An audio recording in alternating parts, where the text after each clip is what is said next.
한번 따라합니다. 끝이 아름다운 인생. 끝이 아름다운 인생. 이러한 제목으로 하나님의 말씀을 증거하겠습니다. 우리나라에도 번역된 책이에요. 바로 도모노 노리오라는 일본 학자가 쓴 행동경제학이란 책입니다. 이 책을 보게 되면요, 책 안에 이러한 내용이 나옵니다. 바로 피크앤드 효과, 피크앤드 효과라는 그러한 심리학 용어가 나와요. 이 용어에는 다음과 같이 설명이 가능합니다.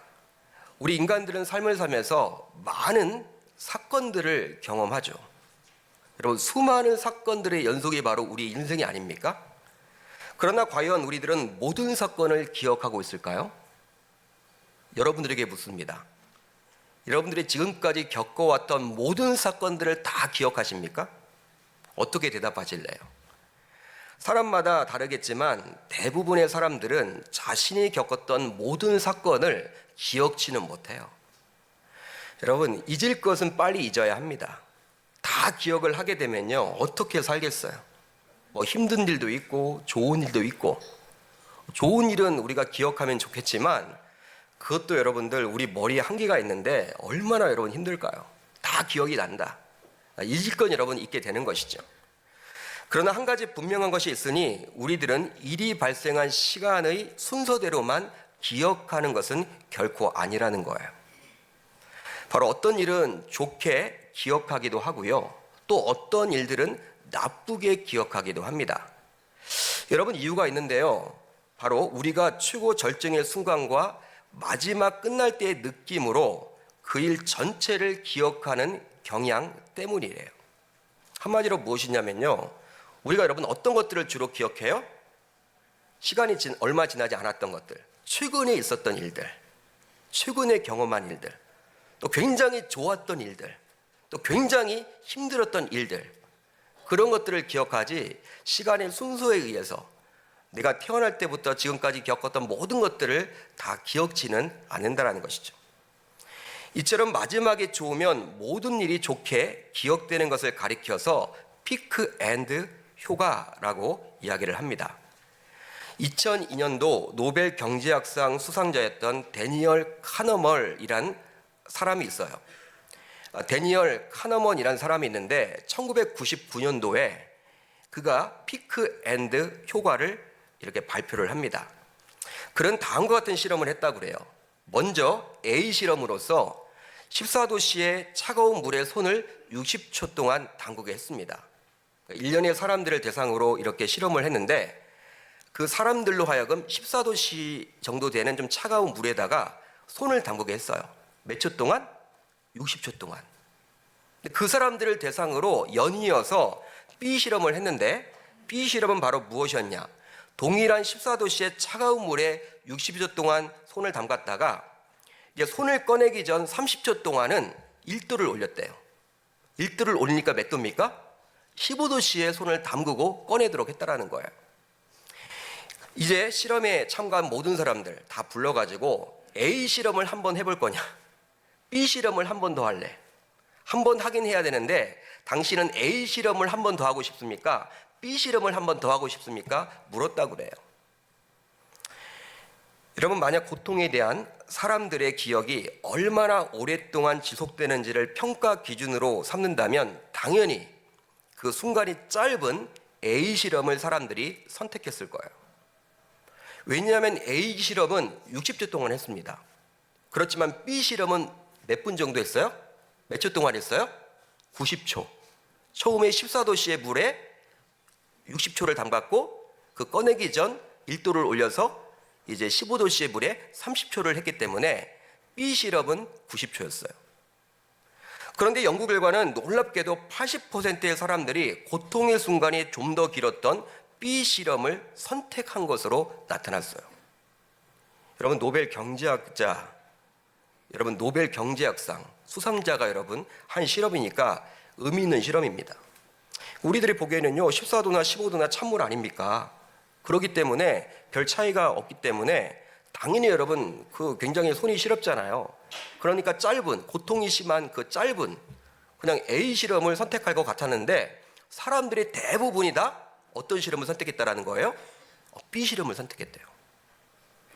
이 결과는 사람들이 과거 경험을 평가할 때 개별적 경험이나 지속 시간을 종합하기보다는 감정이 가장 고조되었을 때, 즉 피크를 쳤을 때 그것과 가장 최근에 경험한 끝을 중심으로 하기 때문이래요. 이것이 바로 피크 앤 효과라고 이야기를 합니다. 위 실험에서 B 실험은 처음 60초 동안은 굉장히 고통스러웠겠죠. 여러분 A 실험과 마찬가지였습니다.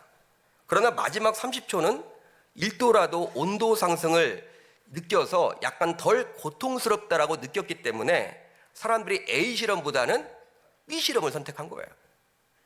좀 더 길지만. 여러분, 최근의 감정이 굉장히 중요하다라는 거예요.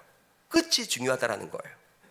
한마디로 피크앤드 효과는 끝이 좋으면 다 좋은 것을 말할 때 종종 사용하는 심리학 용어입니다. 여러분, 마무리가 중요합니다. 그런데 이것에는 우리 인생도 예외는 아니에요. 전성기에 아무리 행복하게 잘 살았다 할지라도 마지막에 부실하게 진다면 실패한 인생이라 감히 말할 수 있습니다. 성경을 보더라도 의외로 실패한 인생을 살아간 인물들이 굉장히 많이 등장을 합니다. 여러분, 그 인물들을 이 시간, 짧은 시간에 다 우리가 여러분 살펴볼 수는 없지만 대표적인 인물로 사울왕을 한번 보려고 그래요. 사울은 하나님께서 선택하신 민족이었던 선민인 이스라엘 백성들의 왕으로 기름 부음을 받았던 사람이었어요. 여러분, 하나님께서 자신의 선민을 대표할 왕으로 아무나 세우겠습니까? 한번 여러분 고민해 보세요. 여러분들이 하나님이라면 자신이 여러분 선택한 선민인 이스라엘 백성들 얼마나 사랑스러워요. 근데 그 백성들을 대표할 그 왕을 뽑는데 아무나 뽑겠습니다, 여러분? 아무나 뽑을까요? 그것도 초대 왕을. 여러분, 우리가 다윗 잘 알고 있지만 다윗은 두 번째 왕이었어요. 이스라엘의 역사에서. 초대 왕은 누구였습니까? 사울이었어요. 여러분, 우리가 보통 이 초대 왕들은 다 기억해요. 고려 여러분 하면 누구를 기억해요? 태조 왕건밖에 기억 못해. 대부분의 분들이 그래요. 조선시대도 여러분 여러 왕들이 있지만 태조 이성계 모르는 사람이 없습니다. 고구려는 주모, 신라는 박혁거세, 다 여러분 우리가 알고 있잖아요.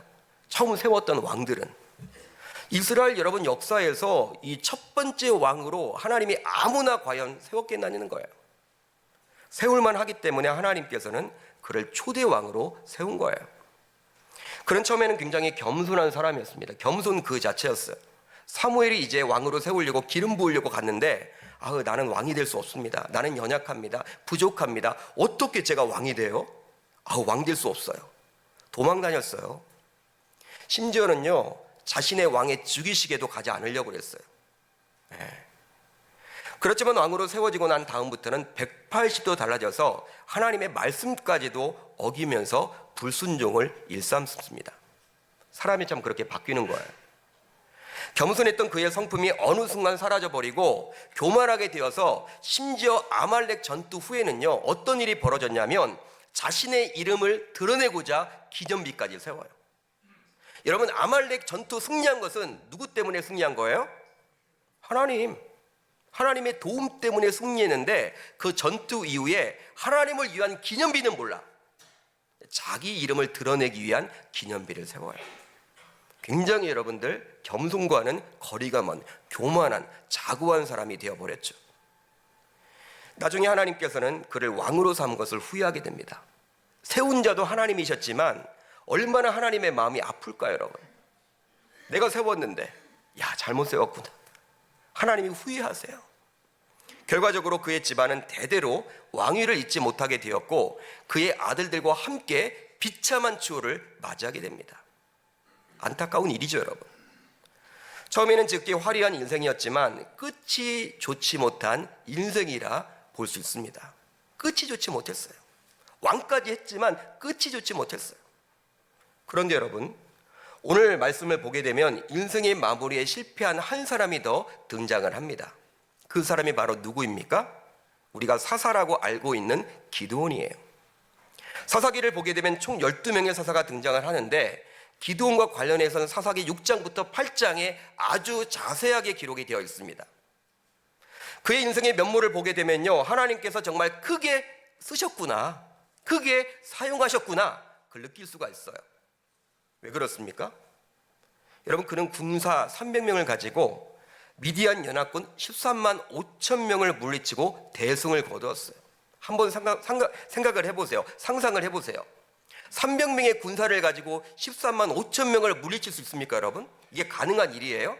450대 1입니다. 어떻게 여러분 한 사람이 450명을 물리칠 수가 있어요? 말이 되지 않잖아요. 여러분, 그런데 이게 가능했던 거예요. 기도는 바로 그것을 보았습니다.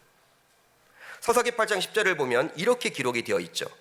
동방 사람의 모든 군대 중에 칼든 자 12만 명을 죽였고 그 남은 15,000명 가량은 그들을 따라와서 거기에 있더라. 기드온의 300 군사로 인해서 미디안 연합군 12만 명이 죽게 되었고 이제 1만 5천 명은 도망치기에 극복합니다. 도망치기에 바빠요. 한마디로 기드온은 굉장히 큰 승리를 거둔 것이죠. 여러분, 사람들 가운데 과연 이러한 승리를, 인생에서 여러분 이런 것들을 맛보는 사람이 과연 몇이나 될까요? 아마 드물 거예요. 기드온이 이렇게 큰 승리를 거두게 되자 이제 이스라엘 백성들은 그를 왕으로 추대하려고 합니다. 본문 22절을 보면 이렇게 나와 있어요. 그때 이스라엘 사람들이 기드온에게 이르되 당신이 우리를 미디안의 손에서 구원하셨으니 당신과 당신의 아들과 당신의 손자가 우리를 다스리소서 하는지라. 여러분, 한마디로 뭐예요? 지금 이스라엘 백성들이 찾아왔어요. 기드온에게 찾아와서 우리의 왕이 되어 주십시오. 왕이라는 단어는 쓰지 않지만 지금 어떻게 나와 있어요? 당신과 당신의 아들과 당신의 손자가 우리를 다스리면 좋겠다. 이 말은 뭐예요? 우리를 다스려 달라고, 우리의 왕이 되어 달라고, 그 말이에요, 여러분. 그렇다면 이러한 백성들의 요청에 기드온은 어떻게 반응을 할까요? 본문 23절을 같이 한번 읽어봅니다. 시작.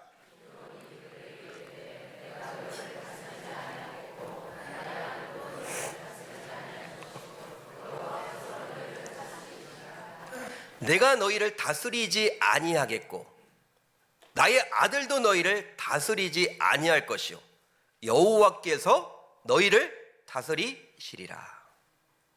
여러분, 얼마나 멋진 고백입니까? 얼마나 아름다운 고백입니까? 최고의 고백 아닙니까? 사람은 누구나 높이 올라가기를 원하잖아요. 높아지기를 원하잖아요. 여러분, 또 부자가 되기를 원하잖아요. 또 사람들이 인정해 주기를 원하잖아요. 그게 사람의 여러분 본성이에요. 본능이에요. 그렇기 때문에 권력이나 이 부나 명예는 누구나 갖고 싶어 합니다. 예외는 없어요. 저와 여러분들 누구나 다 부 앞에서, 권력 앞에서, 명예 앞에서 욕심을 내는 거예요. 사람이 여러분 본능이에요. 내년도 여러분 이제 총선이 있잖아요. 국회의원 선거가 있죠. 여러분, 우리나라에서 항상 여러분 미달되는 지역구가 있나요? 국회의원.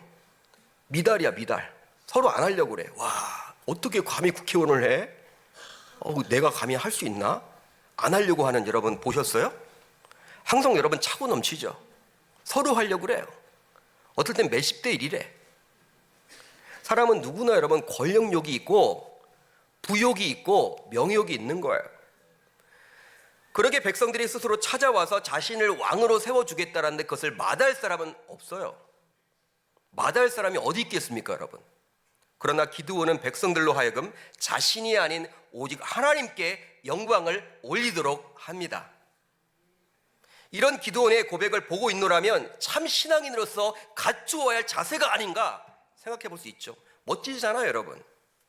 내가 하지 않고, 내가 너희들을 다스리지 않고 하나님이 다스릴 거야. 그런데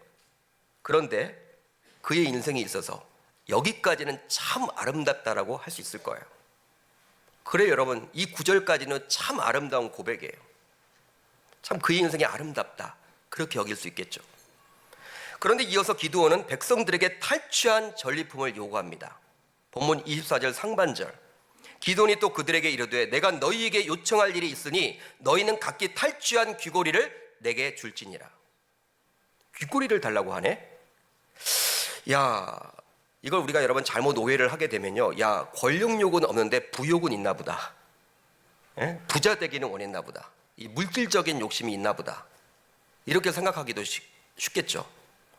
왕이 되면 다 갖출 수 있을 텐데 왜 왕은 거부하면서 그 귀고리를 달라고 할까? 기도는 이스라엘 백성들이 미디안 사람들에게서 빼앗았던 금 귀고리를 달라고 하는 거예요. 보통 귀고리가 아닙니다, 여러분. 금 귀고리예요, 금 귀고리. 당시 문화적인 상황을 보게 되면요, 이 미디안 남자들은 금 귀고리를 착용했다고 그래요. 요즘 문화가 아닙니다, 여러분. 남자들이 요즘에 귀걸이 하는 분들이 있죠?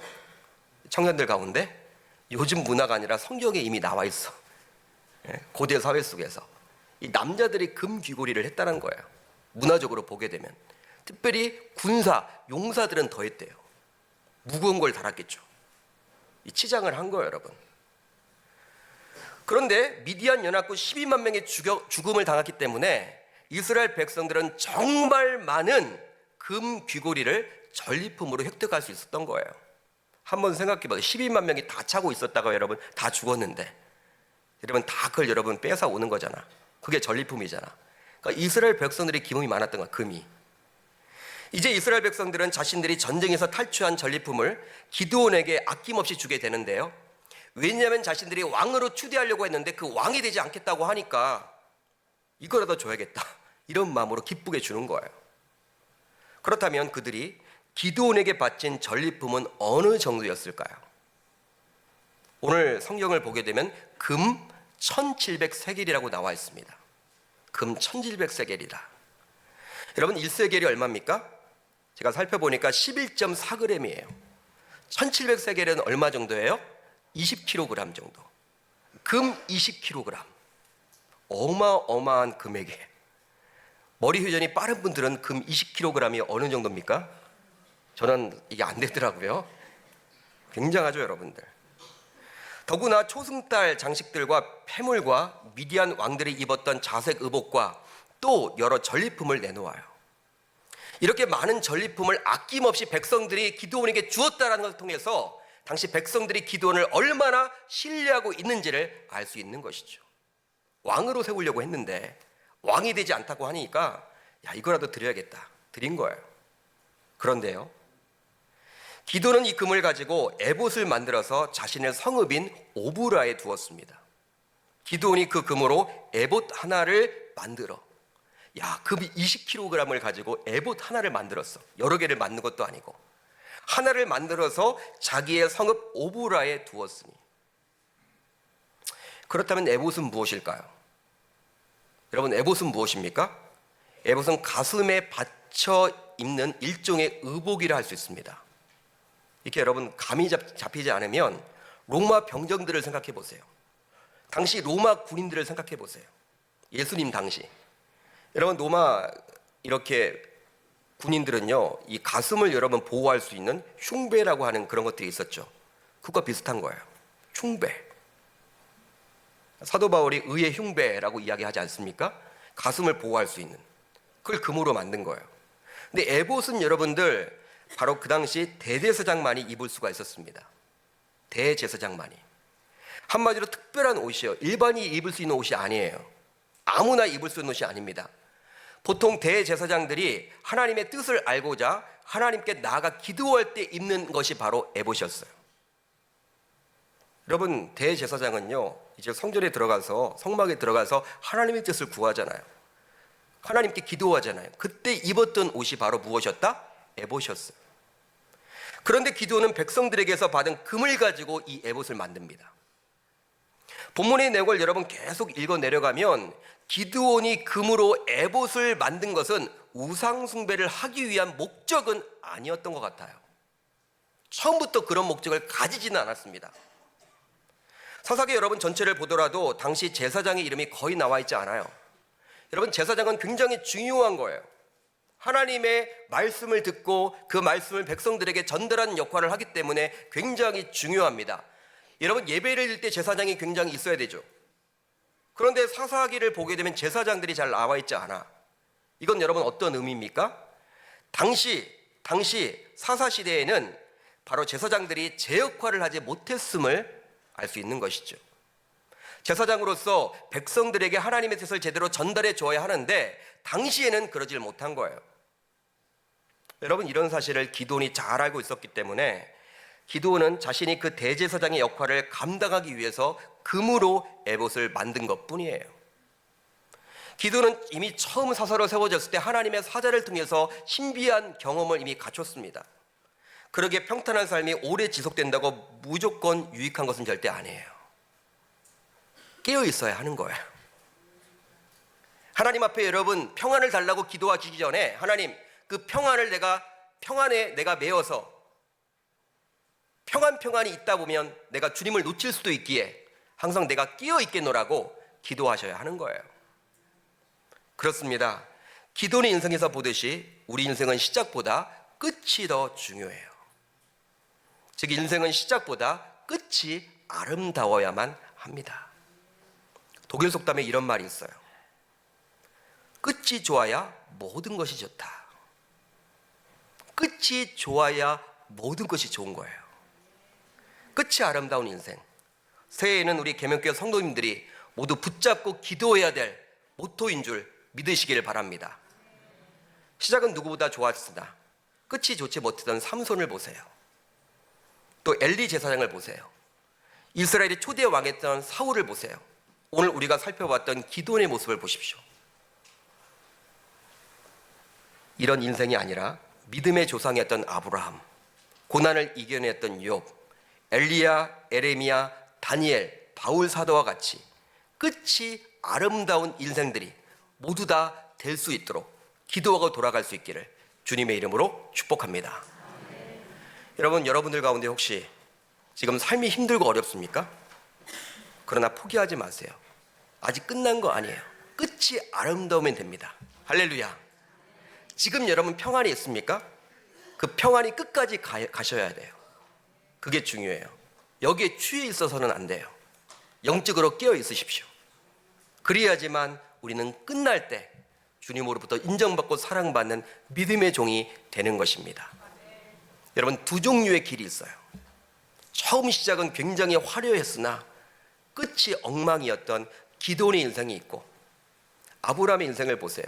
처음은 대대로 우상을 만들어 팔던 집안의 자손이었지만 하나님의 믿음의 조상으로 쓰임받았던 아브라함과 같은 인생이 있다는 사실이에요.